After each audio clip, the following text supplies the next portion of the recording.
Te invito a que busquemos en la palabra de Dios, Primera de Corintios 5 del 1 al 13. Vamos a dar lectura al capítulo completo.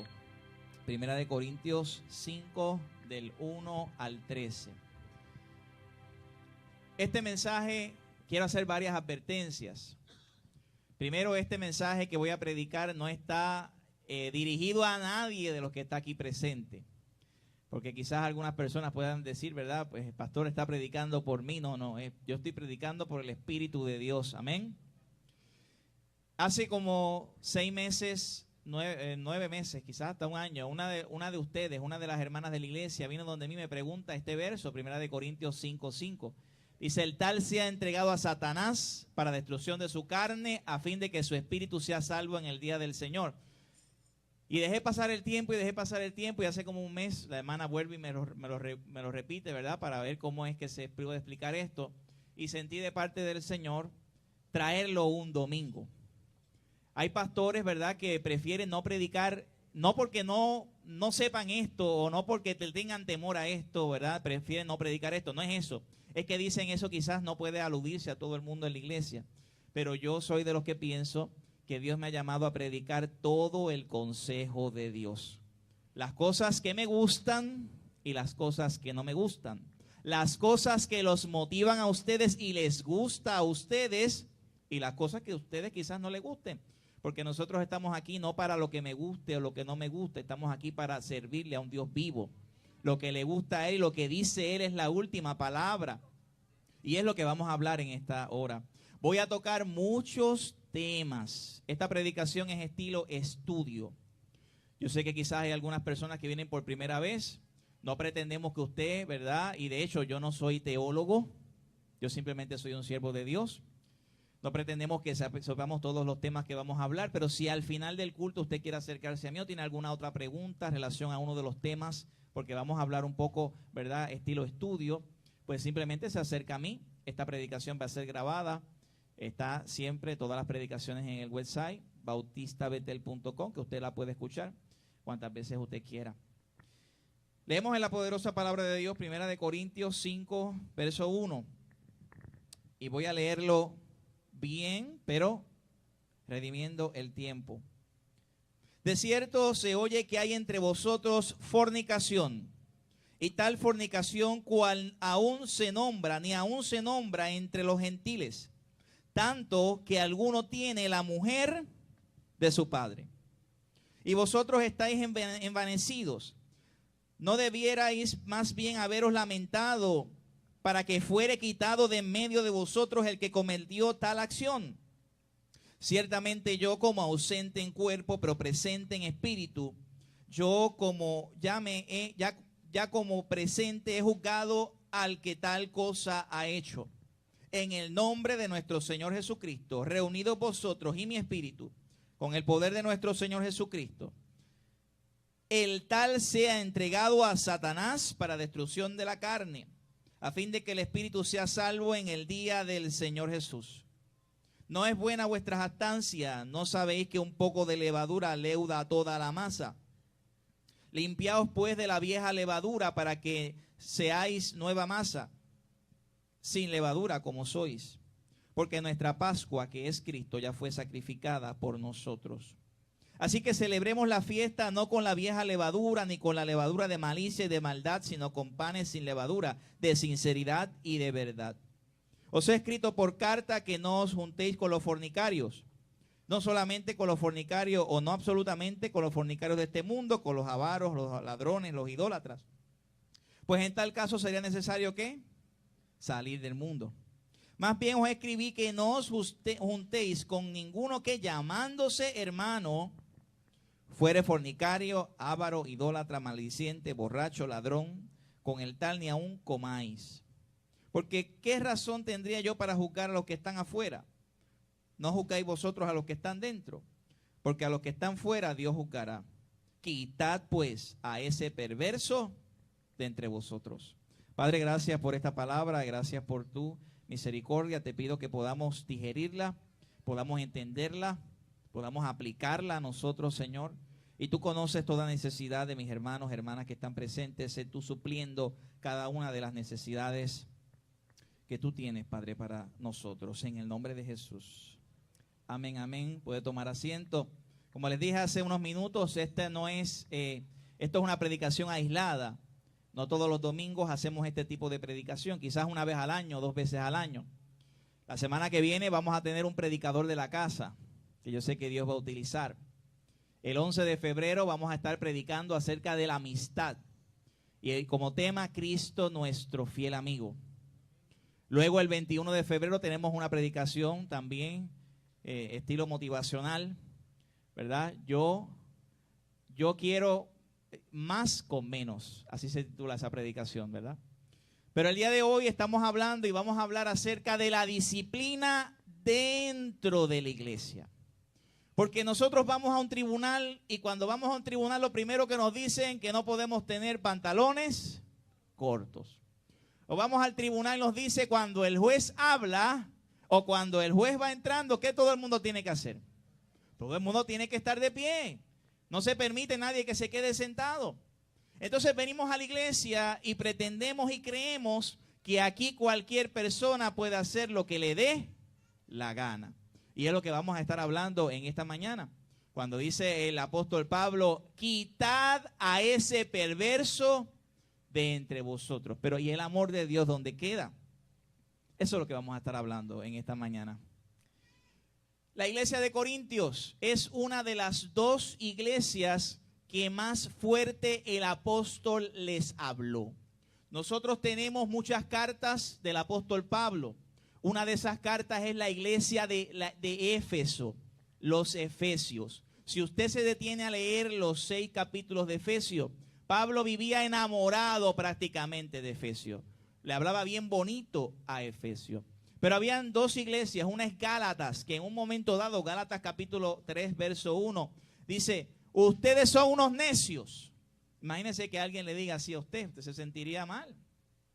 Y otra de las cartas que Pablo más fuerte le habló es la carta a los Corintios, o los Corintios. Corintios era una ciudad, ¿verdad?, de mucho comercio, era una ciudad bien importante. De hecho era como, ¿cómo se puede decir? Como Italia, que tenía por ambos lados mar, puertos, exacto, tenía puertos y había mucho comercio y mucho navegante. O sea, era una ciudad movida, era una ciudad, ¿verdad?, estilo Nueva York, una ciudad una metrópolis de aquel tiempo. Y esta iglesia, porque vivía en ese tiempo de mucha carnalidad, y era una iglesia carnal, era una iglesia enfocada en las cosas del mundo, era una iglesia que no tenía orden. Todo el mundo empezaba a hablar en lengua. Imagínense que yo comience a hablar en lenguas, aquí empiezan a hablar en lenguas, acá empiezan a hablar en lengua, acá empiezan a hablar en lengua, acá empiezan a hablar en lengua, aquí empiezan a hablar en lengua. Es un desorden lo que hay en la iglesia. Y el apóstol Pablo tuvo que decir, uno habla en lengua, el otro se sienta, en 1 Corintios capítulo 14.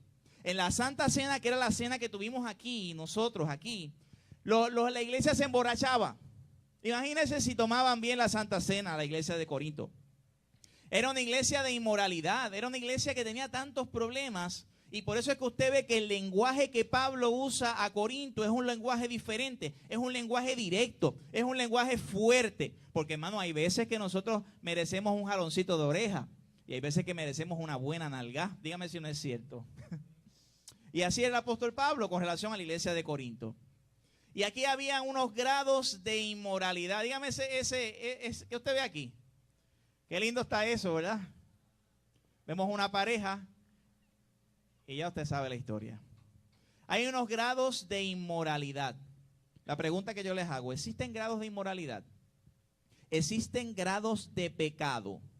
O sea, hay pecados que quizás son más fuertes que otros pecados. Se pueden clasificar los pecados, y disculpen la C, que se me quedó ahí. Hace un tiempo atrás estuve hablando de Dante Alighieri, ¿verdad?, que escribió la Divina Comedia. La Divina Comedia habla, para el año 1300, que existía el infierno, el purgatorio y el cielo. Eso decía él, ¿verdad? Y entonces, cuando él escribió la Divina Comedia, dice que en el infierno había 9 niveles abajo. Y el 9º nivel, el más abajo, el más grave, era para los traidores. Él decía que Judas estaba allá, pero bien abajo, ¿verdad? Y eso es lo que vamos a hablar un poquito acerca de eso. Porque dice el verso 1, mire lo que dice el verso 1.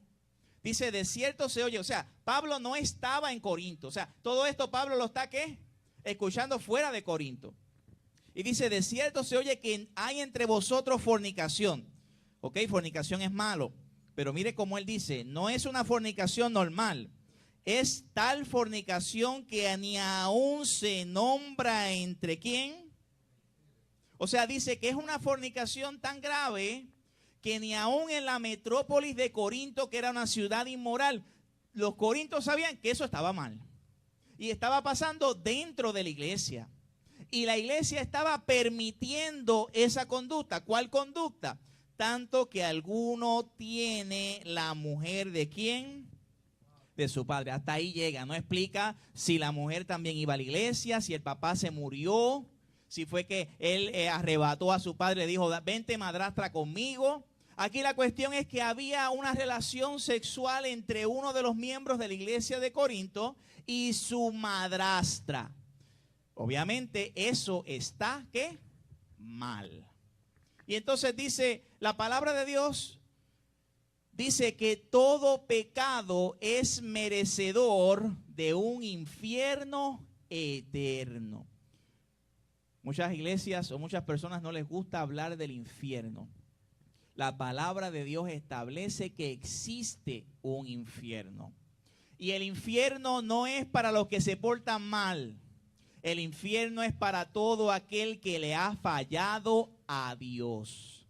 Y la respuesta es quién le ha fallado a Dios. La palabra de Dios dice en Romanos 3:23, por cuanto todos pecaron, están destituidos de la gloria de Dios. Es decir, toda la humanidad, nadie de la humanidad cumple con las expectativas de un Dios santo. O sea, Dios es tan santo y nosotros tan pecadores que aunque tú no hayas matado a nadie, tú eres merecedor de un infierno eterno. Pastor, eso está fuerte. Pues así mismo es. Por eso Cristo vino a la tierra, para librarte a ti, a mí y a todo aquel que crea en Él de un infierno eterno. Si el infierno es eterno, el pago para que las personas no vayan allá tiene que ser un pago grande. Y el pago que Cristo hizo en la cruz fue lo más grande, lo más sacrificado que una persona puede hacer. Tú estás sufriendo. Y yo lo sé que estás sufriendo, pero lo que Cristo Jesús sufrió en la cruz no se compara con nadie, porque Él cargó los pecados de toda la humanidad, de todos los siglos. Por eso es que ese sacrificio es tan grande, que si Cristo te limpia de todos tus pecados, tú tienes un pase a la vida eterna, un boleto que te saca de un infierno eterno y vivir una vida eterna con un Dios eterno, en una relación eterna, en un lugar eterno. Dale un fuerte aplauso al Señor, amén.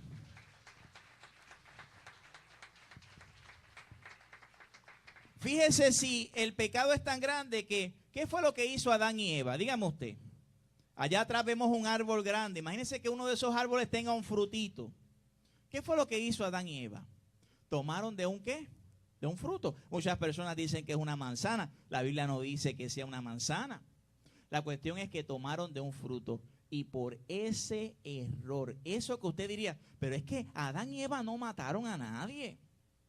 O sea, Adán y Eva, Adán no le dio una paliza o no le hizo algo malo a Eva. Simplemente tomó un fruto. Y usted me va a decir, pastor, que porque ellos tomaron un fruto fueron destituidos de Dios. Ese es el Dios santo que nosotros tenemos. Es un Dios santo, que sus expectativas son altas.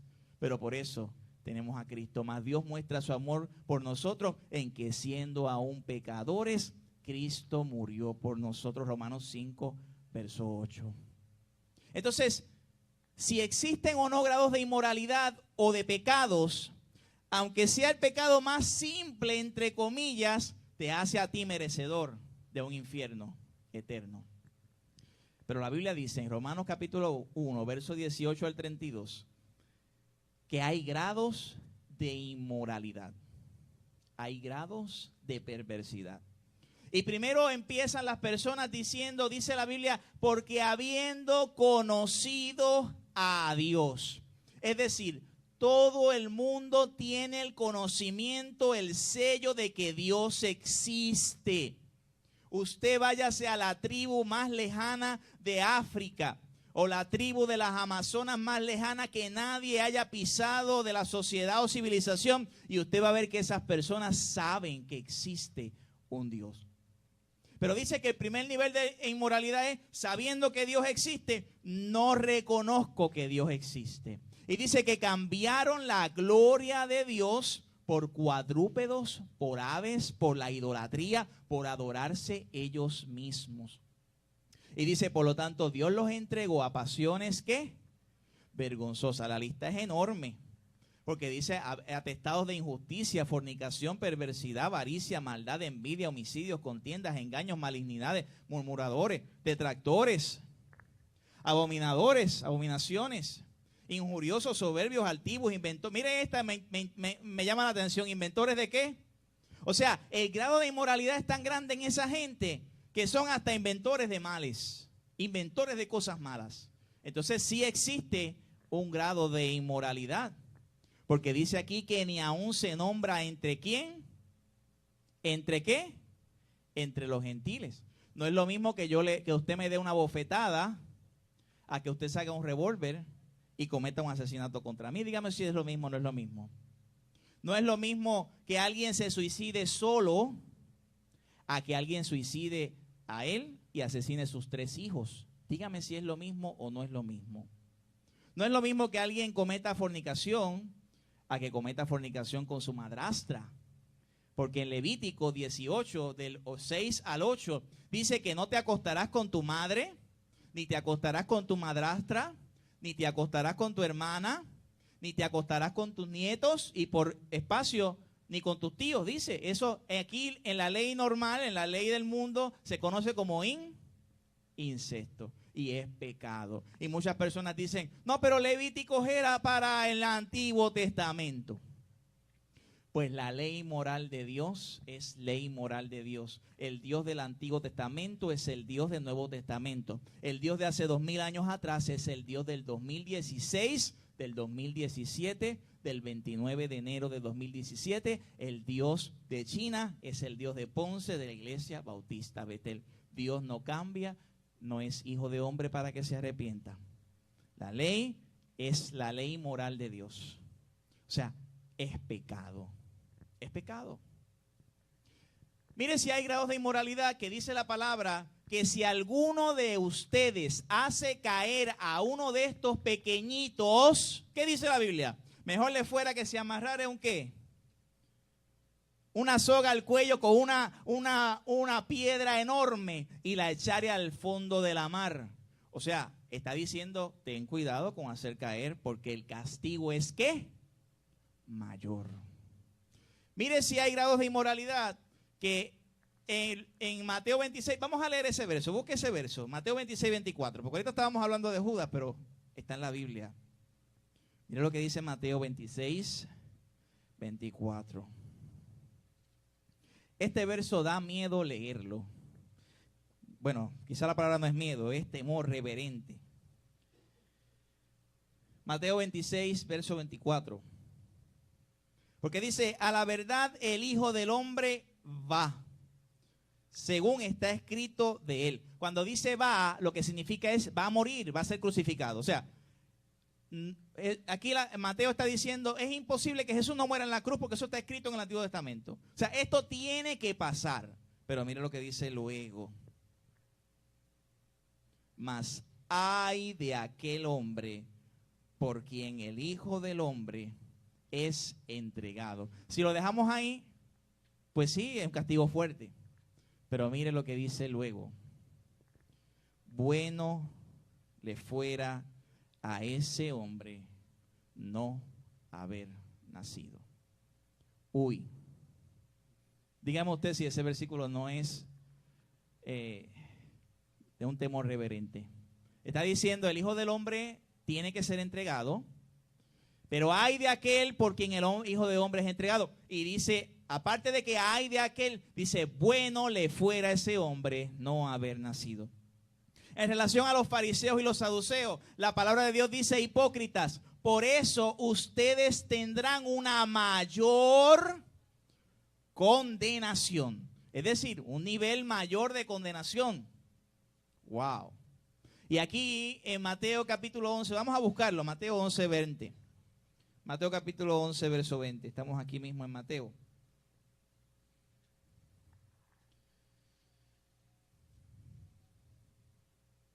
Mateo 11, 20. Dice, entonces comenzó a reconvenir a las ciudades en las cuales había hecho muchos milagros, porque no se habían ¿qué? Diciendo, ay de ti, Corazín, ay de ti, Betsaida, porque si en Tiro y en Sidón se hubieran hecho los milagros que se han hecho en vosotras, tiempo ha que hubiera arrepentido en Cilicio y en ¿qué? Por lo tanto, en el día del juicio será más tolerable el castigo para Tiro y Sidón que para. O sea que hay castigos y hay castigos. Hay condenación y hay condenación. La Biblia habla según sus obras. ¿Usted no ha leído ese verso o esa porción que dice que si alguien blasfemia contra el Hijo del Hombre le será perdonado? Dígame usted. Pero que si alguien blasfemia contra el Espíritu Santo no le será perdonado ni en este siglo ni en el siglo venidero. ¿Usted ha leído eso? Eso es tema para otra predicación. Eso es una predicación completa y quizás hasta una serie de predicaciones. Pero está hablando de niveles de condenación. En 1 de Juan 5:16 dice, ustedes pueden pedir porque Dios perdone los pecados de otras personas, pero no pidan porque Dios perdone el pecado de muerte. Wow, está hablando de un pecado más grande. Y el diablo que los engañaba fue lanzado al lago de fuego y azufre, donde estaban la bestia y el falso profeta, y serán atormentados día y noche por los siglos de los siglos. Satanás va a tener una condenación mayor. Es mayor, porque es el diablo que los engañaba. Hay jerarquías, hay ángeles, serafines, querubines, hay principados, potestades. O sea, hay unas jerarquías en el reino de Dios y hay unas jerarquías en el reino de la tiniebla. Como hay grados de condenación, pueden haber grados de bendición. ¿Cuánto le gustaría una corona del cielo? Amén. La palabra de Dios dice que tendremos que dar cuenta a Dios de todas las cosas, sean buenas o sean ¿qué? Malas. Dice la palabra en Mateo 20:23 que fue la mamá de Jacobo y de Juan y fueron a donde Jesús y le dijeron a Jesús, Jesús, yo quiero que Juan esté a tu derecha y que Jacobo esté a tu izquierda. Es decir, yo quiero que por encima de los otros 10 apóstoles, ellos estén en una posición ¿qué? Mayor. Jesús le dijo, no lo corrigió en el sentido de que no habían posiciones. Simplemente les dijo, eso no es mío darlo, sino a aquellos a quienes está preparado. O sea que en el cielo, según lo que vemos, también hay niveles de bendición. Ahora yo voy a pelear con ustedes porque yo quiero estar en el más cerquita de Dios. ¿Vamos a hacer eso sí o sí? No. Hay una canción que dice de Marcos Vidal, solamente una palabra, solamente una oración. ¿Y qué más dice? Oh Señor, solo déjame estar. O sea, él dice, en la canción dice, mira, no me importa si estoy bien arriba, yo simplemente quiero estar allí. Imagínense que lo más grande es estar en el reino de los cielos, que hubo un hombre que fue un ladrón, quizás asesino, y en el último instante de su vida Jesucristo le dice, de cierto te digo que hoy estarás conmigo en el paraíso. Usted no tiene que buscar ser salvo. O sea, ya una vez nosotros somos salvos, no tenemos que estar en búsqueda de eso. O sea, nosotros no estamos aquí porque queremos ser salvos. Porque si no vengo un domingo a la iglesia, me voy a perder. O porque si no vengo un domingo a la iglesia, no voy a tener un lugar en el cielo. Nosotros venimos aquí porque amamos al Maestro. Nosotros venimos aquí porque hemos sido salvos. Nuestra motivación no es ser salvo. Nuestra motivación es agradar a ese que nos salvó. Nuestra motivación es adorar a Dios. Nuestra motivación es serle fiel a Dios, amar a Dios.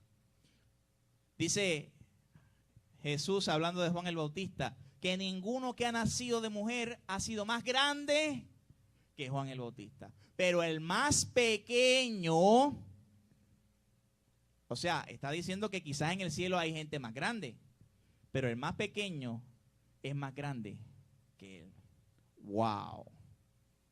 Dale un fuerte aplauso al Señor, amén.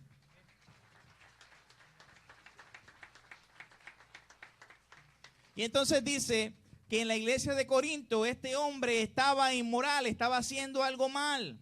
Dice que ni aún se nombra entre los gentiles. O sea, hay un grado de condenación, hay un grado de moralidad en él. Dice, y vosotros estáis envanecidos, debierais más bien haberos lamentado para que fuese quitado de medio de vosotros el que cometió tal acción. O sea, ¿cómo es posible que ustedes, iglesia de Corinto, permitan eso en la iglesia de Corinto? Y dice, he juzgado al que tal cosa ha hecho. Y el verso 13, quitad pues a ese perverso. ¿De quién? De entre vosotros. La disciplina dentro de la iglesia. Y en 2 de Timoteo 2:25 dice que con mansedumbre corrija a quienes, a los que se oponen, por si quizás Dios les conceda que se arrepientan para conocer la verdad. ¿Cómo debe ser la disciplina dentro de la iglesia? Miren, hay iglesias donde los pastores se van a los extremos en la disciplina. Y voy a dar un ejemplo. Aquí hay alguien en la iglesia que me faltó el respeto esta semana.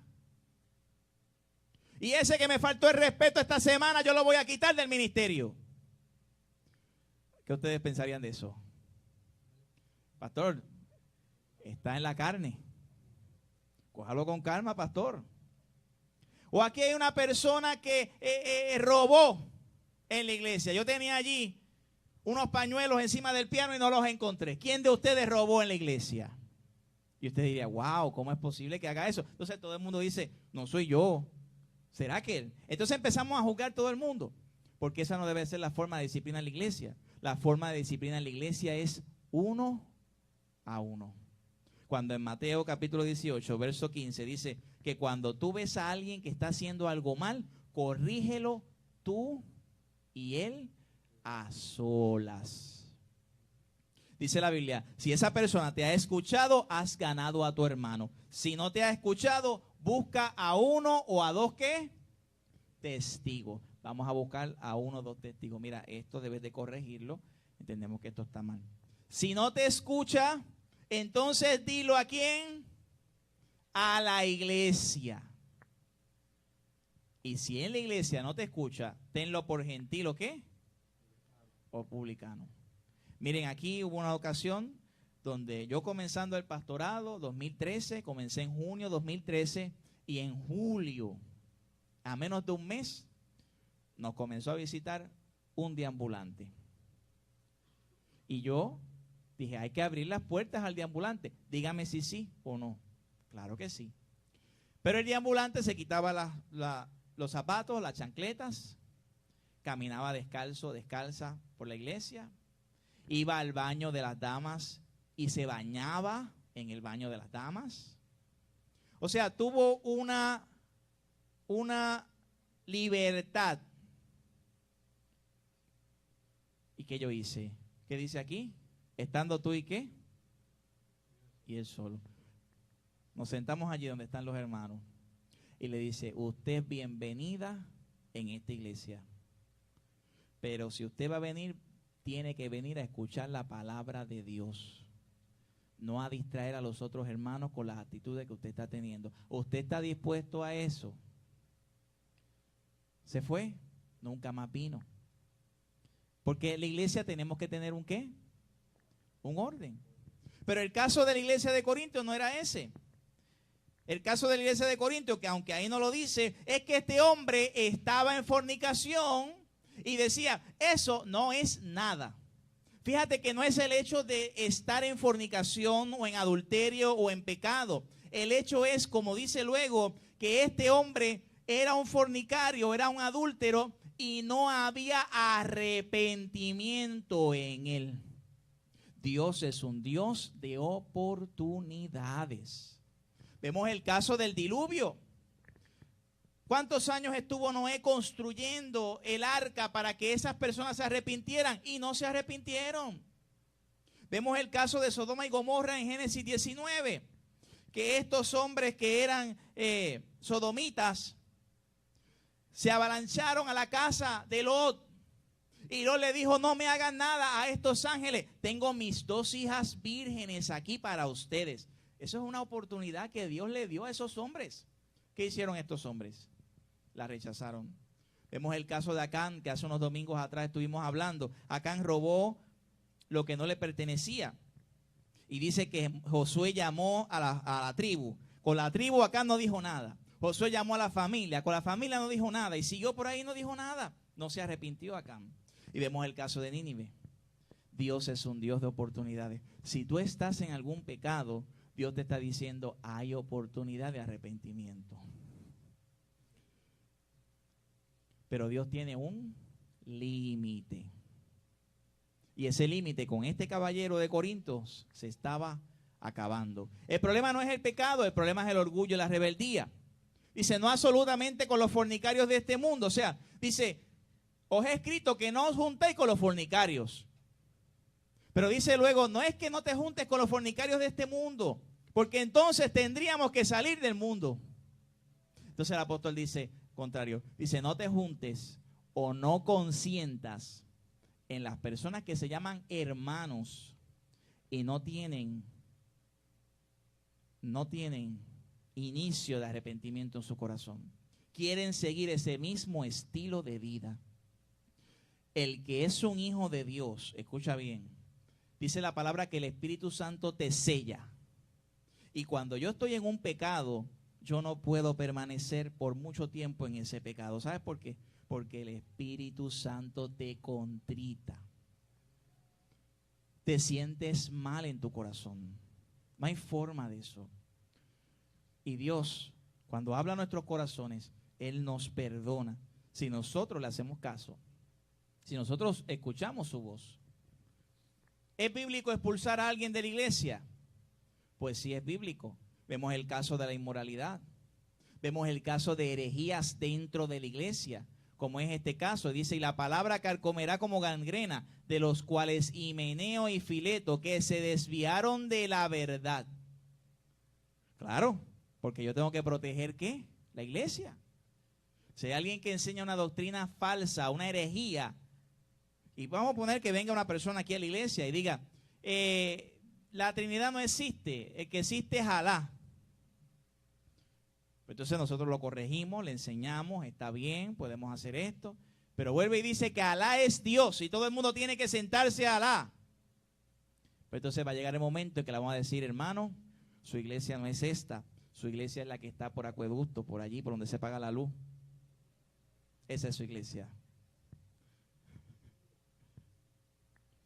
Y otro caso es las divisiones. ¿Se puede expulsar a alguien por divisiones? Mira lo que dice en Tito 3, 10 y 11. Al hombre que cause divisiones después de una u otra amonestación, ¿qué dice? Sabiendo que el tal se ha pervertido y peca y está condenado por su propio juicio. No se puede tolerar el pecado. En una ocasión en las 7 iglesias de Apocalipsis, capítulo 2, en la iglesia de Tiatira, dice, y tienes a esa Jezabel en la iglesia que hace pecar a mis siervos. Tienes que erradicar a esa Jezabel. Había una mujer en aquel tiempo en Tiatira que estaba haciendo pecar a los siervos.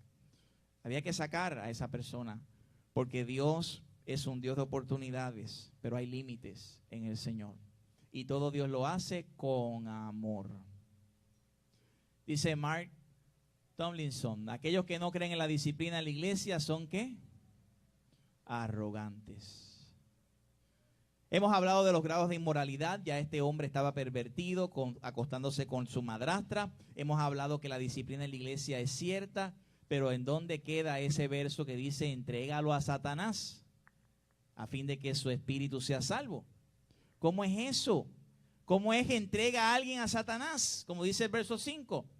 Y lo primero que uno hace es buscar diferentes versiones de la Biblia. Porque aunque la Biblia de nosotros, que nosotros usamos aquí, es la Reina Valera del 60, para poder comparar buscamos diferentes versiones. Dice, Dios habla hoy, ese hombre deberá ser entregado a Satanás, para que su cuerpo sea ¿qué? Y su espíritu se salve cuando el Señor venga. Dice la Nueva Traducción Viviente, entonces deberán expulsar a ese hombre y entregárselo a Satanás, para que su naturaleza pecaminosa, mira, lo dice diferente acá, sea destruida y él mismo sea salvo el día que el Señor ¿qué? Vuelva. Mira, lo da como nos abre un poquito más el entendimiento. Dice la traducción lenguaje actual, y que deben entregarlo a Satanás, de ese modo, aunque Satanás destruya su cuerpo, su espíritu se salvará cuando vuelva ¿a quién? Pero aquí dice como si fuera una ley, se salvará, o sea, eso va a pasar. Dice, sea salvo. Aquí por lo menos da una posibilidad de que sí o no, y se salve. Pero cuando tú vas a las versiones en inglés, prácticamente todas dicen maybe. Y maybe, me corrigen los que saben más inglés, es como puede ser. Estoy malo, quizás. ¿Sí o sí? O sea, está diciendo, entreguen a ese hombre a Satanás por si quizás o pueda ser que se salve el día del Señor. Y así la Nueva Traducción Internacional, la English Standard Version, la versión ampliada y esta versión revisada, todas dicen eso. Así que, viendo eso, vamos entonces a explicar parte por parte lo que es este verso. Sea entregado a Satanás. ¿Por qué? Bueno, porque primero está diciendo que vaya fuera de la iglesia. Y fuera de la iglesia, ¿quién tiene control? Vamos a buscar Efesios 2:2. Efesios 2:2. Efesios capítulo 2, versículo 2.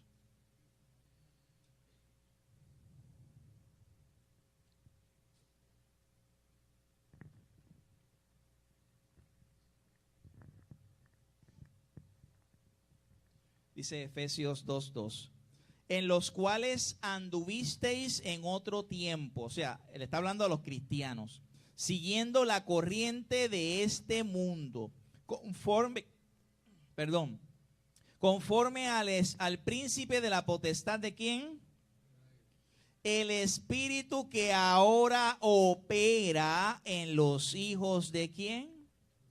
O sea, entregado a Satanás significa que esté fuera de las cuatro paredes de la iglesia, que esté fuera de la iglesia. Dice, porque Satanás es el príncipe de este mundo, príncipe de la potestad del aire, porque él es el Dios de este siglo. Eso puede significar, o eso significa, entréguelo a Satanás. Pero cuando dice para destrucción de la carne, tres cosas puede significar cuando dice para la destrucción de la carne. Puede significar para que sea muerto su cuerpo, para que él fallezca.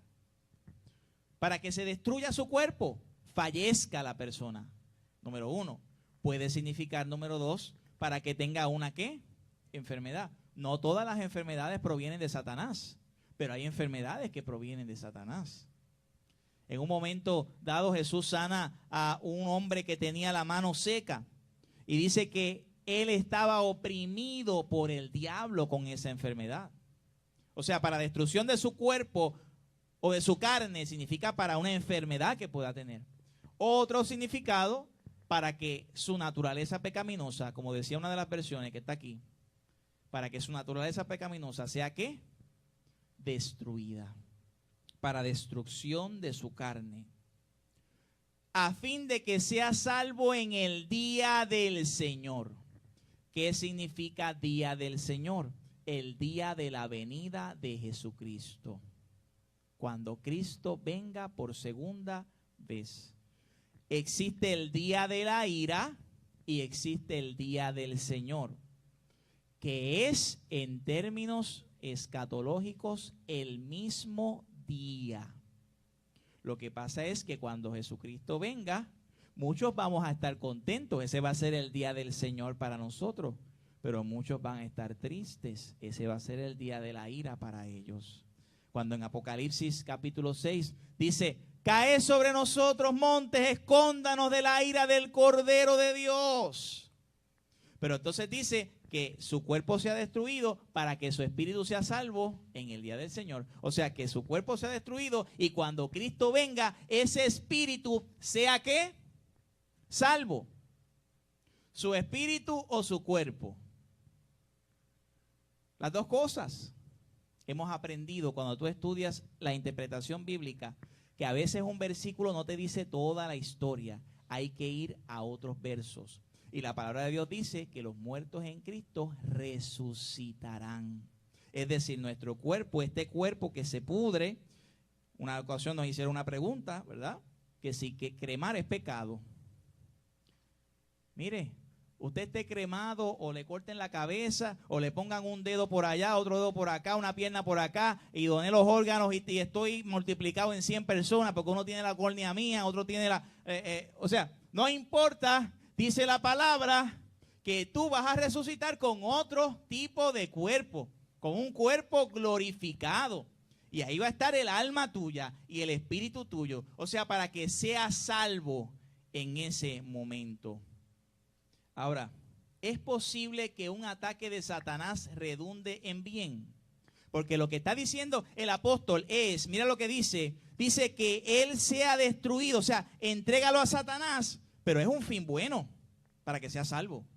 ¿Qué contradicción? Pues sí, Dios utiliza a Satanás para su gloria.